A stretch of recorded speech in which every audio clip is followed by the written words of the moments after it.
नमस्कार, मी विजय कारंडे, एक डाळिंब शेतकरी. यावर्षी पाऊस कमी असल्यामुळे आणि उन्हाचं उष्णतेचं प्रमाण जास्त असल्यामुळे तेलकटचं प्रमाण वाढलेलं आहे खूप.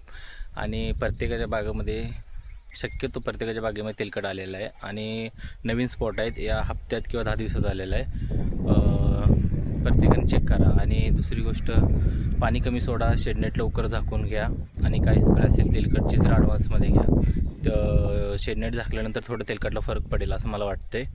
आणि सेटिंगमध्ये काय बागा असेल तर त्याने 12-32-16 46-24-0 हे लिक्विड काय सोडू नका. वरून टॉनिक वगैरे किंवा GAचं काय औषध असतील तर ते मारू नका शक्यतो. यावर्षी तेलकटचं प्रमाण जास्त आहे आणि काळजी घ्या. तेलकट येण्याआधी काम करा, म्हणजे परत अडचण येणार नाही. आलं तर प्रमाण कमी राहील, परत आल्यानंतर काम केलं तर थोडं जास्त नुकसान होईल.